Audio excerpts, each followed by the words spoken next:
everyone, invisible people out there.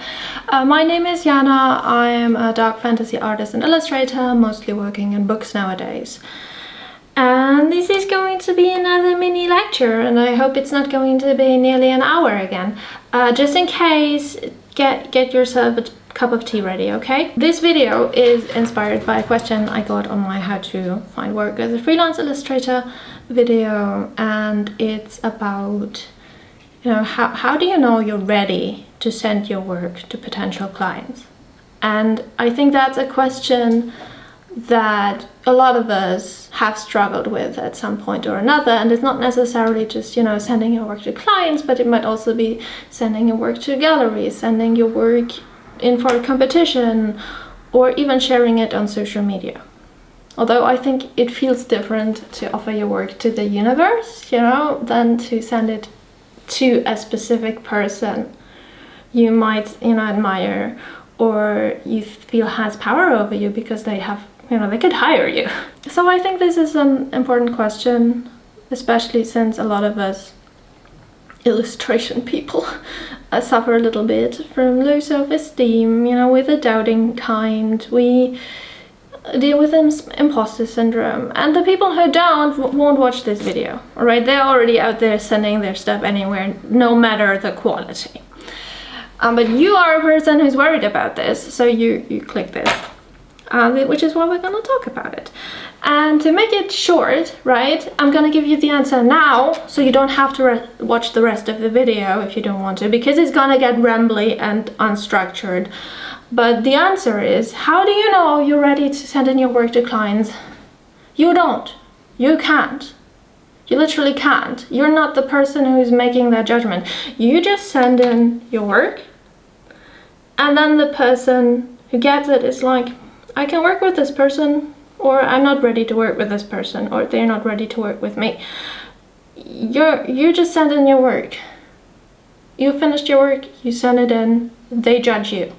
They judge you. It's intimidating, it's anxiety inducing, but you get used to it. But that's what's happening. You'll never know when you're ready, because you'll never feel ready. You just put together your portfolio, you send in your work, and then you probably just won't hear anything back.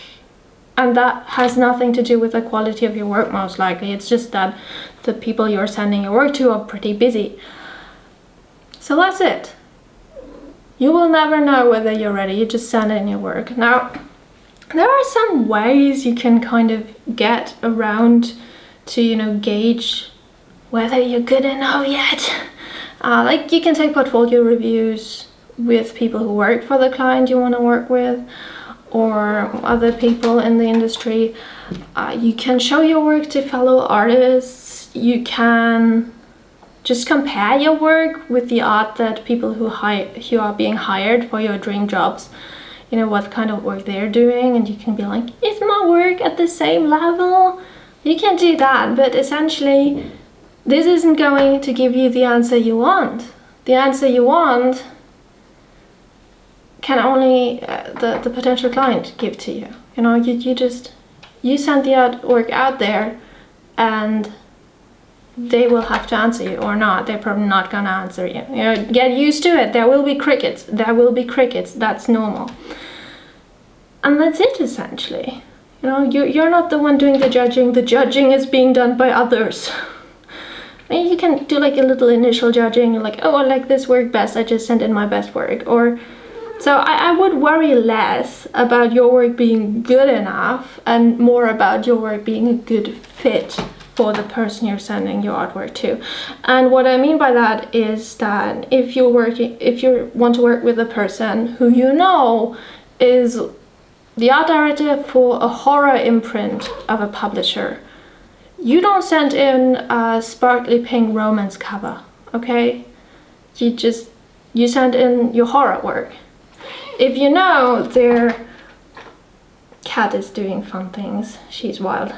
If you know they're doing adult publishing, you don't send in your children's book portfolio, okay? So you want to make sure that the work you're doing matches what the art director is looking for. And then what you're doing is you're doing a service for the art director, because you're already sending them your best work. You're like, hey, I think you might need that. You know, do you want it? Because an art director's job is to find cool new artwork and cool new artists. Right? That's their job. Their job is to look at a lot of art, yours included. And if you're like, yeah, but I don't want to give them, you know, like my bad work. I don't want them to think I'm a terrible artist or unprofessional or something. Well, they're very often artists themselves, or designers, or there are, in any case, people who deal with a lot of artists and a lot of art in their life. That's their job, and they understand context, right? So if they look at your artwork, they might be like, oh, they seem like a beginner artist, or they're not ready to work with me yet.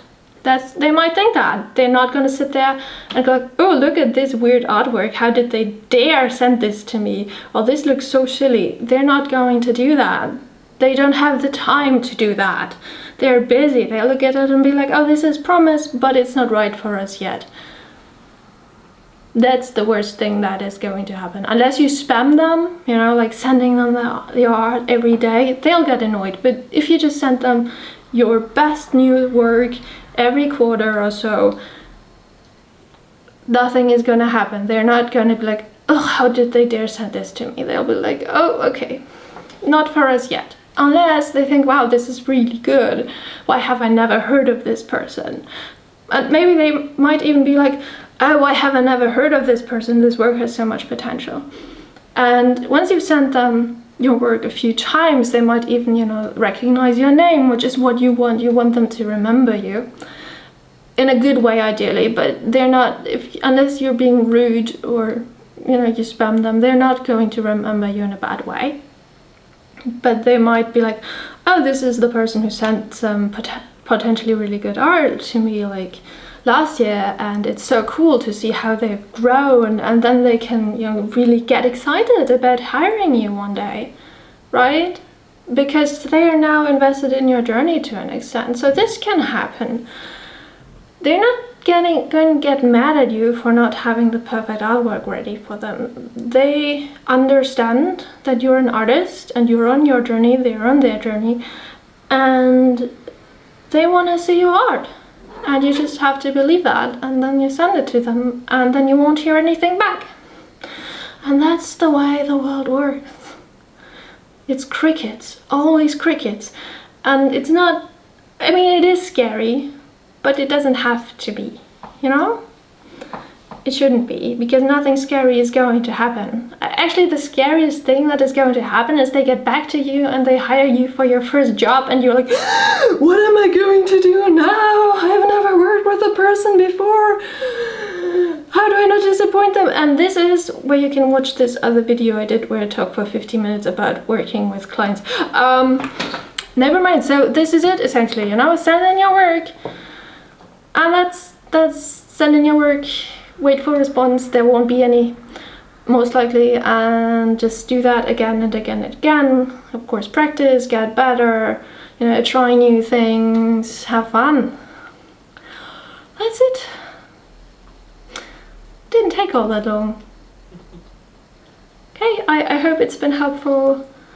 I think by now, you know, if you write me some question in the comments, you might get an answer. Okay, have a lovely day. Don't burn in the sun. I hate summer.